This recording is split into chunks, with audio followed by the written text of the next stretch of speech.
Magandang hapon po sa inyong lahat. Good afternoon, everyone. Thank you for joining us this afternoon for the launch of the third online exhibition of Robert Alejandro in our AID program, or Art as Design Equals Empowerment program.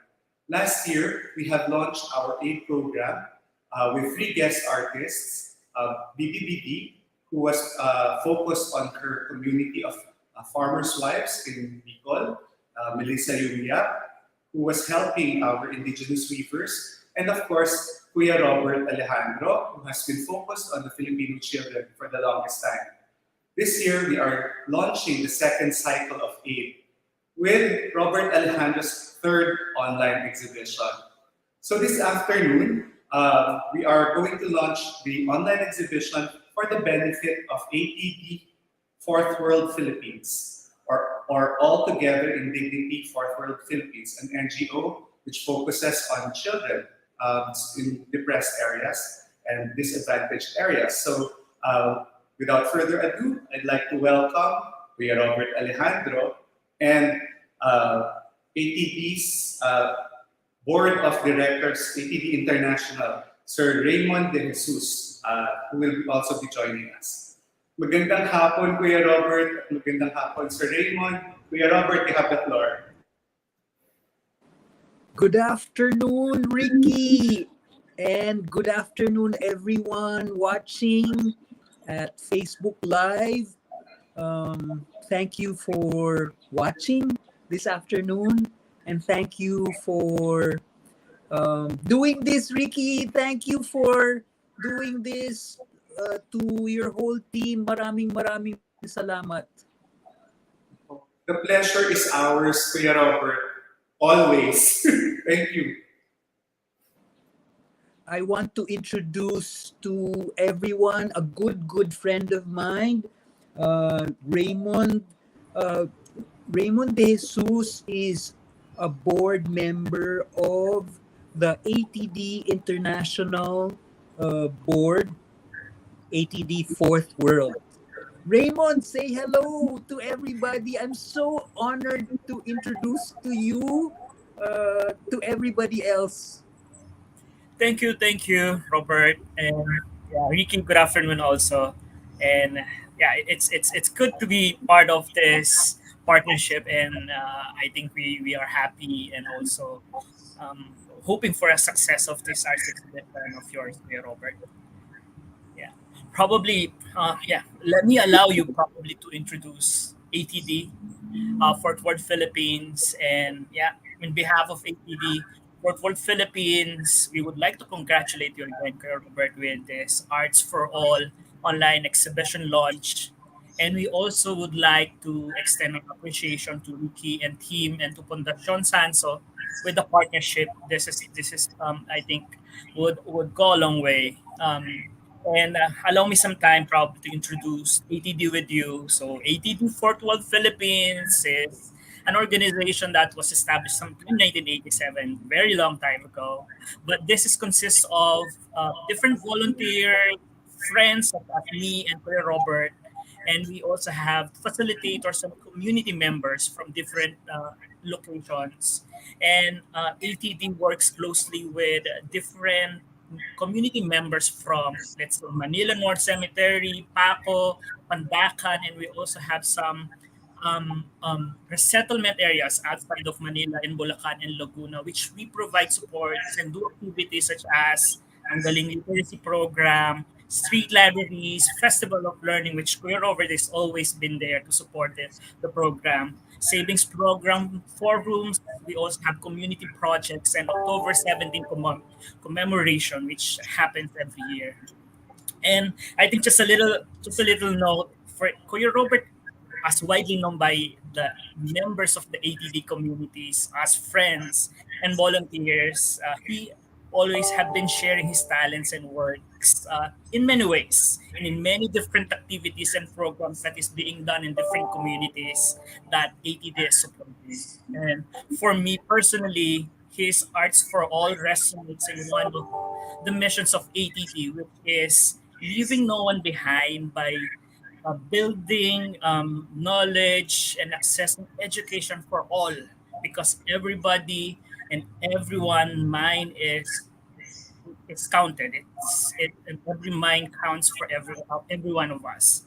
And hopefully, I trust everyone will always appreciate, same as me, enjoy and support the works of Kuya Robert. And Kuya Robert, us in ATV, we will always support you, and we will always be spreading the message of your works. And I would like lastly to say a great afternoon to everybody, and thank you everyone. Have a great day. Kuya Robert, Sir Raymond, before we part ng I'd like to ask Kuya Robert, paano niya ba na-discover ang ADD Philippines? Ano ba yung kwento nito at bakit sila yung pinili niyo? So, pinili ko ang ATD dahil ang ATD Fourth World Philippines ay kaibigan ko for, I think, more than 20 years na. As in, nagsimula siya, yun nga, more than 20 years ago. I remember I was at the exhibition of INK, Ilustrador ng Kabataan, in Ayala Museum. I think me and my friends were there because it was our exhibition. Tapos may dumating na mga maraming bata. So I was watching them, I was wondering who they were. Tapos may foreigner na nag-guide sa kanila. So kinausap ko yung foreigner, si Zabet yata yun, si Zabet, no? Si Zabet yun eh. Yes, So, it's Saber, yeah. Yes! So kinausap ko siya. So nagkwento siya about ATD Fourth World Philippines. Nagkwento siya about street library. Street library, kung yun, mga librong pangbata nasa mga bayong. Tapos dadalhin ang mga libro sa mga communities. In North Cemetery, beside the railroad tracks.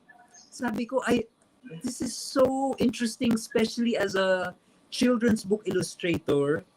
It's important for me to know that my work reaches children who cannot really afford the books. And so when I went to the street library, I was so overjoyed that my work and the work of my friends reaches the children who live in extreme poverty. So street library, yun, we would read stories, read the books to the children. So I've been it's not work, it's volunteering with ATD Fourth World for more than 20 years. And so the people watching, I strongly encourage you to do volunteer work, and maybe you'd like to get to know ATD Fourth World also, because I am so blessed by ATD Fourth World and the community members. Sorry ang haba ng sagot mo. Kuya Robert, paano mo naramdaman na blessed ka ng ATD at ng communities? Ano yung nagawa nila for you? You know what? It's so funny na when we work with people who live in extreme poverty, we say, tinutulungan namin sila, we help them. But actually, that's not the case in ATD Fourth World, because like me, I am blessed. Yung pakiramdam ko, ako yung na biyaya from the relationship.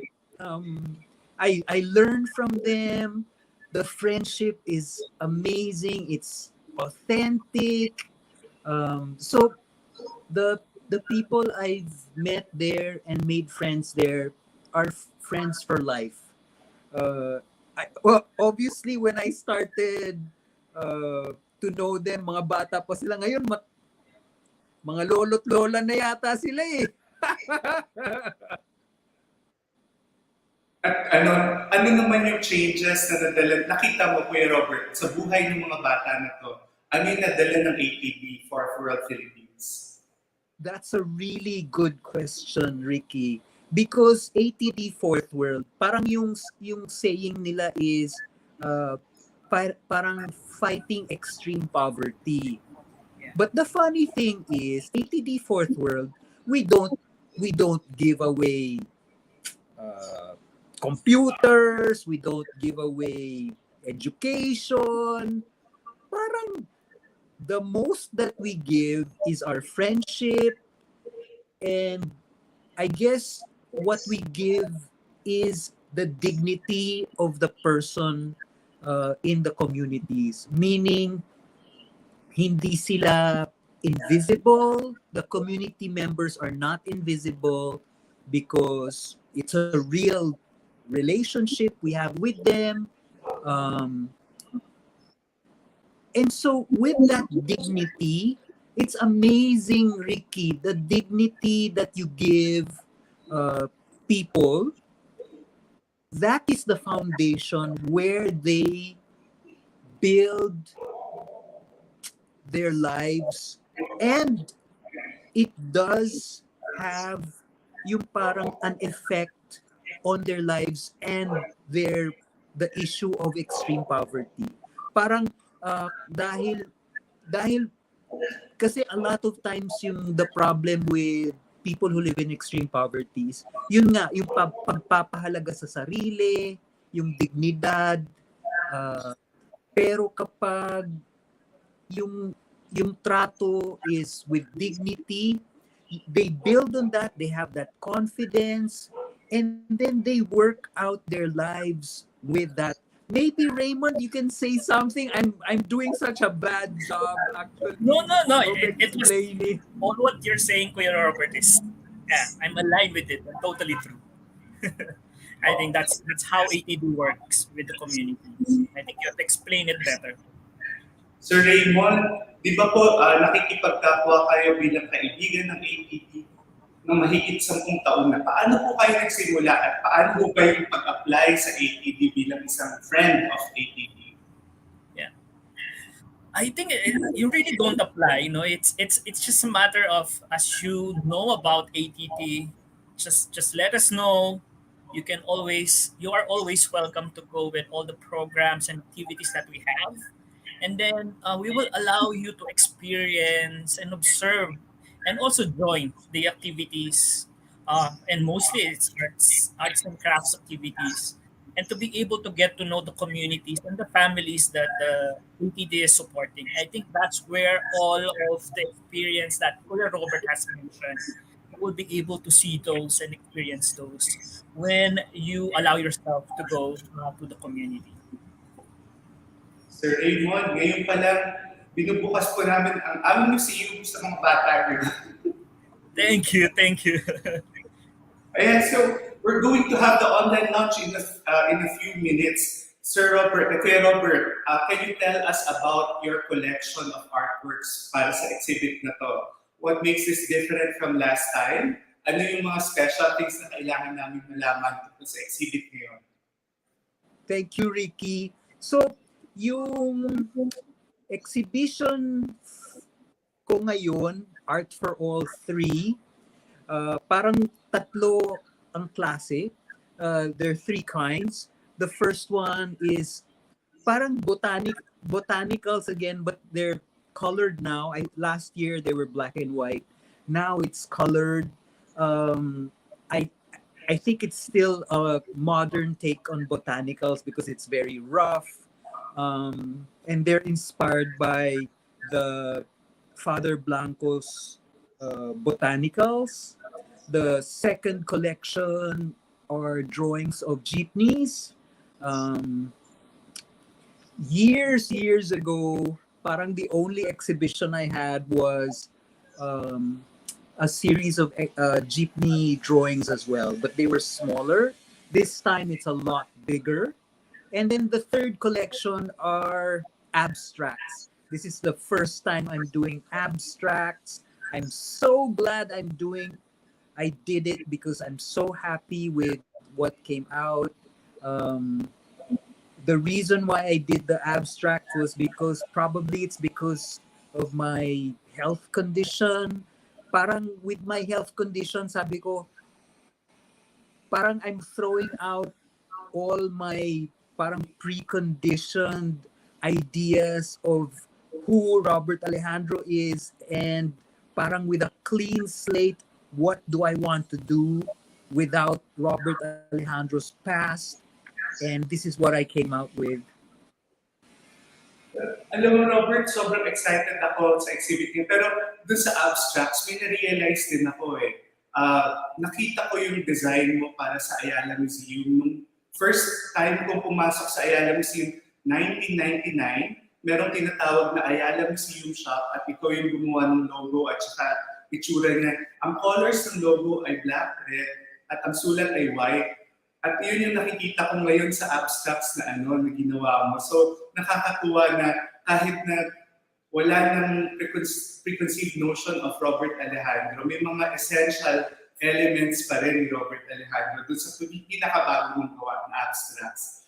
So, para hindi na mainip yung mga tao, babasahin ko na yung ating paano ba kumuha ng sariling Robert Alejandro artworks. I'll read the mechanics in a bit. Please do not leave yet. Babasahin ko yung mechanics and then we will all be back on screen again. Pero, thank you. And so, para makabili kayo ng artworks ni Kuya Robert Alejandro, ito yung dapat nating tandaan. In a bit, after nitong ating live stream, ipopost yung PDF kung saan mahanap nyo lahat ng artworks ni Kuya Robert kasama ang mga libro at other things na kasama sa exhibition. Pinaka-importante natin tatandaan, orders will only be taken through messages on our Fundacion Sansó page. So please message us your orders through Fundacion Sansó page. Hindi po tatanggapin ang call-in, ang email, at saka yung Instagram. At kindly fill up yung order form. Napapadala naman kayo kapag message na kayo.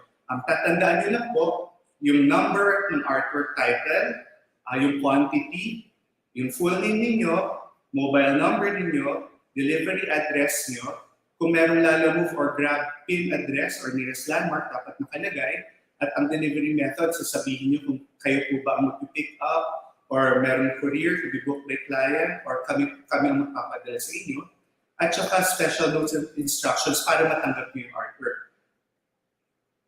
Please take note that we will only process your order once we have your complete information. So kung hindi po complete, hindi po namin mapaprocess, iniiwasan po namin na hindi makarating sa inyo artwork. So please complete your information.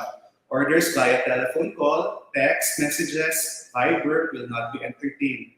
Walk-ins will also be instructed to order online. So please, through Facebook Messenger lang talaga para makontrol natin dahil mahalaga sa amin na equal opportunity para sa lahat.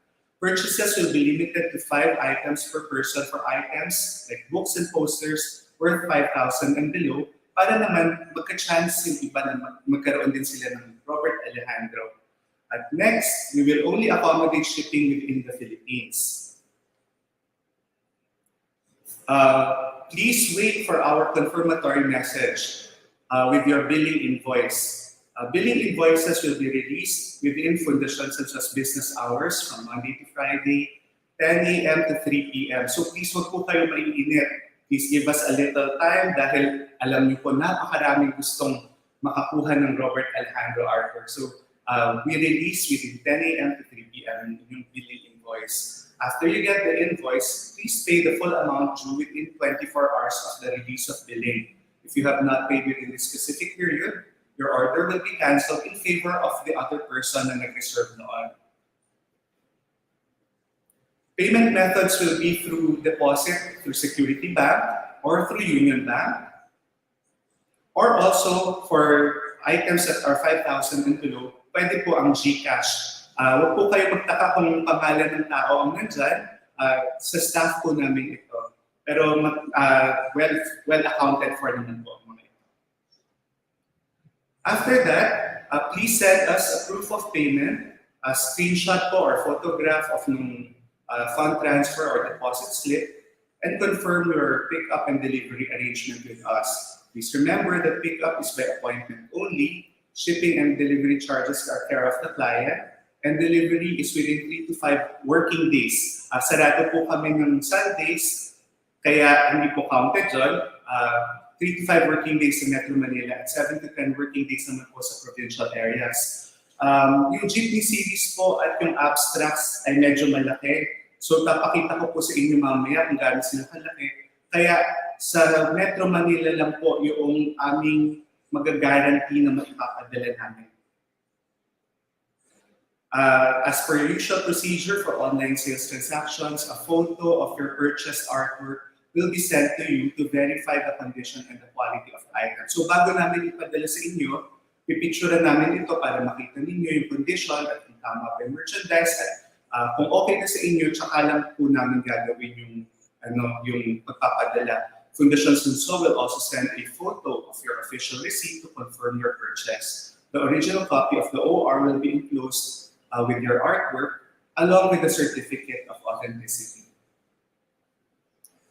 Disclaimer lang po, while Fundacion Sansó will exercise the utmost care in handling and packaging of your purchased artwork, Fundacion Sansó will not be held responsible for its loss, theft, or any damage after it has been handed over to the courier and within its transit to the client, as it is beyond our control. Thank you very much. Yun. So, para lang maging malinaw sa lahat, napakalaki po kasi ng size differences ng items natin. Meron po tayong mga matchbox books na ganito kasi laki po talaga ng posporo. At kung titignan nyo, napakaganda po nila. Limited edition po ang most sa kanila at ganito po yung buong libro. Ito na po yung buong libro.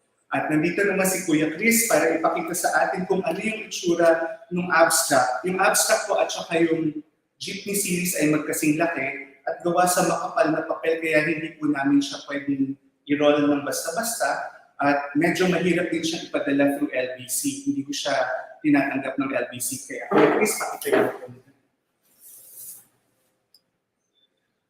Kung makikita niyo po, mas malaki pa yung artwork ni Kuya Chris. Biro lang. At makapal yung paper na ginagamit. Thank you, Kuya Chris. So, for those who will order outside Metro Manila, we will encourage na kayo yung gumawa ng arrangements para makuha ninyo yung artworks dahil hindi po siya dinadala ng aming usual courier na LBC. So, with that, may I call on Kuya Robert again for final words at saka Sir Raymond. Thank you, Ricky. Pasensya na sa mga gustong bumili. Medyo komplikado kasi nga malalaki yung artwork. So, hindi nyo pwedeng ipadala lang sa mga Lala Move in a motorbike. Malalaki po siya tapos yung papel is quite thick. So, you really have to make arrangements to pick up the artworks. I hope you don't mind. Because the size is really substantial. I hope you don't mind.